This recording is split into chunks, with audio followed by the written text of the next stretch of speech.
Well, good morning. Welcome to Grandfather's Garage. I'm Grandfather. This YouTube channel is for my three grandkids, Anine, Roland, and Una, good morning kids, who unfortunately live too far away to come over on Saturday mornings and hang out in Grandfather's Garage and mess around with stuff. So this is my way of bringing the garage to them so we can do some projects and share life's little tidbits. We're going to build some stuff, we're going to repair lots of stuff, we're going to do some projects in the yard, we're going to do some fishing trips, and hopefully we're going to take some field trips as well. Also, we can just share some experiences. We're happy to have as many additional grandchildren as like to join us. Come along for the ride. We're happy to have you with us this morning, so let's go find out what we're going to work on in the garage next. Come on, let's go to the garage.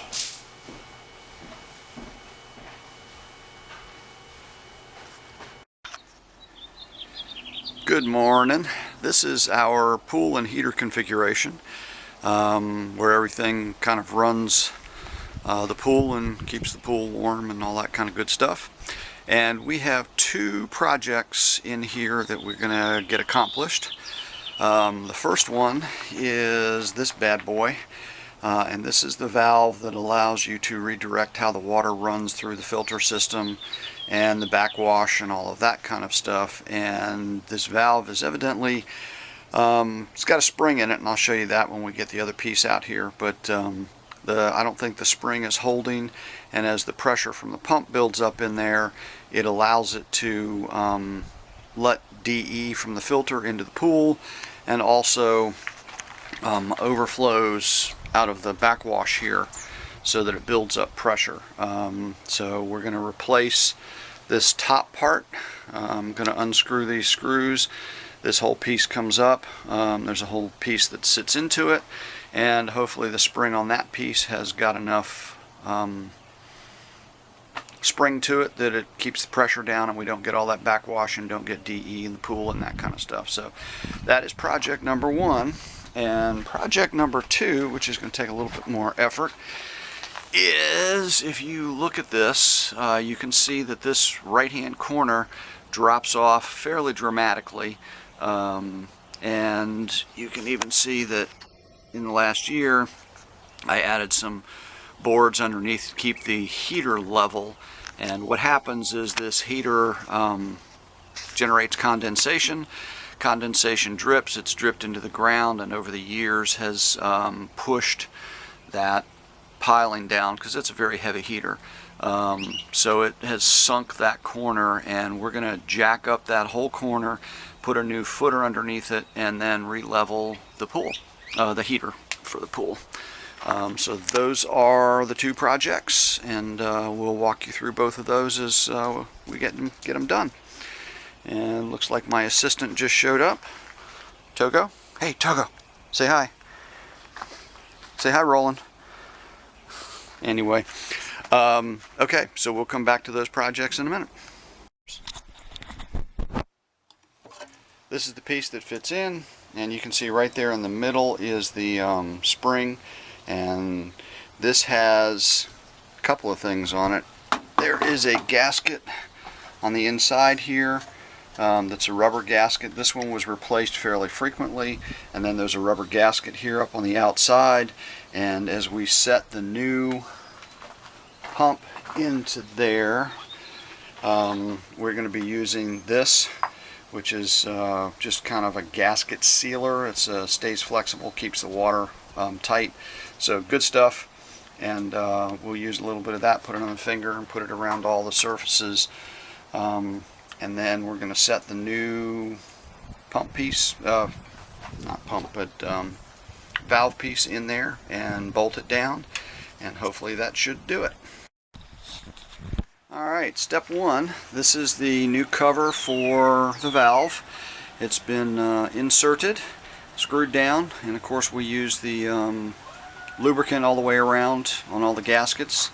And hopefully that's going to solve the problem with the DE coming back into the pool. But that's step one. So step two is we're going to go work on leveling the platform to get all of that squared away and keep all this stuff running like it should be. So we'll see you in a minute. Alright, so we are sitting in the backyard. This is the heater and the pool pump and all that kind of stuff, which is built up on a big platform. And I think when I showed you the last picture, you could see that platform was drooping down probably 3 or 4 inches. And so I had jacked the heater up to keep it level. So we're going to go ahead and fix this problem.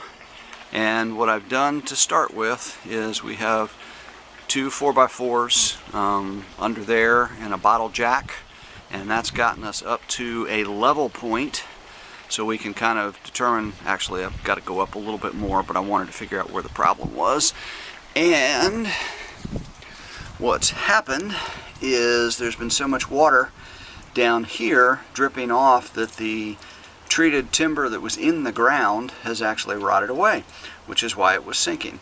So we will cut that timber off at a point where it is still good, and then we'll build a brand new concrete footer for that, and I'll show you as we go through that and dig that out. And then that concrete footer will keep that timber out of the water, so hopefully it won't rot anymore. So that's where we are so far. Alright, so step next is actually took a chainsaw, cut it off. That is how rotten the post was underneath it. So we've cut it up to where the good wood is, and I think I can probably get a good base of gravel underneath it, which will help distribute the weight, and put a cinder block right under there, fill the cinder block with some concrete, and that might do it for us because I'm just about 8 inches off. So we'll get that step done and let you look at it. Alright, I know this is terribly exciting, but we put a good base of gravel down, dropped a cinder block in there, filled the cinder block with concrete, and what we did is we raised it up. You can't see the level, but it's a hair above level, knowing that when we drop it down it's going to compact and sink down a little bit even more into the ground and probably settle over the next couple of weeks as well. The other thing is we jacked the bottle jack up a couple times, put the cinder block under there, let the weight down on the cinder block so it kind of compressed it down into the sand, and then jacked it back up, put more gravel under it, put it back down. Did that 3 or 4 times to just really try and get the weight of it compacted pretty heavily onto the gravel underneath the cinder block. And then when we had it where we wanted it, we went ahead and set it up and then filled it full of concrete. The pressure is going to be off of it until the concrete dries, probably tomorrow, and then we'll let the pressure off the bottle jack onto the footer, and hopefully she'll settle down 1/2 inch, 1/4 inch, maybe not even that much, and that ought to do it. And won't get any more rot on that because it's out of the ground. So we'll come back when we're ready to lower it down and get it all filled up and cleaned up around it. Alright, so it is next morning and the concrete has set, and as you'll see, the block is 3 or 4 inches out of the ground and all leveled up, and the drain for the downspout is back in place. So that particular part of the project is done. I'm assuming that's going to settle just a little bit more, so it's up maybe 1/8 of an inch on one end. But the other thing is, now that I've sort of gone through this one, I've made the determination that I need to do, there are 4 more posts underneath this support because there's a big water tank for the filter. And so I've kind of determined that the next step is I'm going to have to go through and cut off the other posts and put them up on solid concrete blocks. So I'm not going to bother filling concrete blocks like I did this time. I'm going to go buy 4 solid blocks, cut them off, set them up under there. And so anyway, whenever you think a project is done, something else comes up. So that one's done for now, and we'll see you guys next time. Okay, welcome to a little bit of insanity. I am underneath the support for the pool and the pump and the heater and all that stuff. This is the very back column I'm going to cut it off at that line right there, which is about a little more than 8 inches, so I can put these blocks underneath it and create a footer. You can see I have a bottle jack supporting on 2 beams, and just in case the bottle jack decides, this 6x6 is my safety measure. So for any reason the bottle jack starts to fail after I've already cut that beam, it won't come any further down than that. But there is also another column right here that's supporting the whole thing. So I've already got all the weight off of this column, and you can see that it's pretty rotten. The core of it's probably the only thing that's holding it up. So we're going to take the electric chainsaw and hack that sucker off and see if we can tamp down this gravel and get a nice base underneath these blocks so that when I let it down on the blocks it holds. So we'll get it hooked up and let you see how that goes.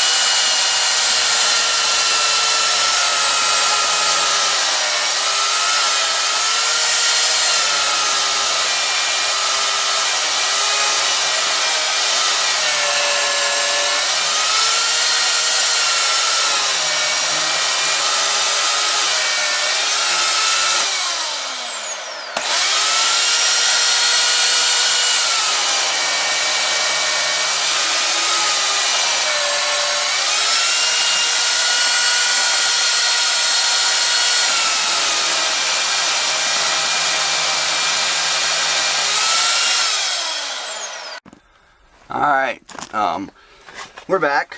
The chainsaw was going at too much of an oddball angle. It was too hard to handle, and the blade jumped off. So we're going with the trusty old Sawzall because it always works. It is a little slower, but it always works.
Works like a charm.